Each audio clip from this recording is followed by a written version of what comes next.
Bonk.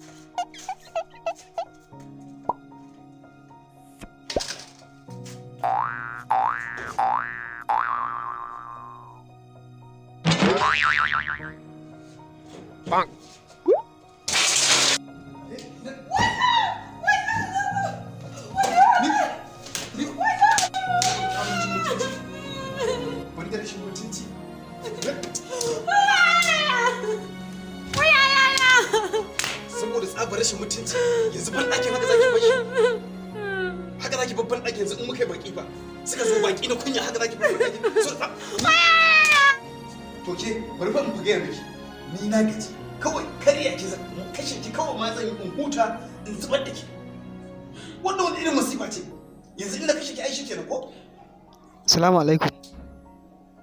Amma alaikum salam. A'a, man Yusuf, ta yaya za ka aikata wannan abin da girmanka da hankalinka da iliminka da tunaninka saboda Allah ka samu bel ka rinka jibgar matarka? Haba dan Allah, alhalin wannan abin da kai ka san cewa ko a addini ya saba ka dube ta baiwar Allah Allah sarki. Wannan abin ai ba laifi ta maka haka dukanta da bel ba zai kawo maslaha ba. Samu za ka yi man Yusuf ka ƙara mata kishiya shi ne za ka samu zaman lafiya da daidaito tsakanin kai da ita. Munafikin banza munafikin ne. Ai ban taɓa sanin kai miki ina bane sai yanzu har da zaka ce ina ruwa. To ina ruwa ka mai gida ci gaba da duka na.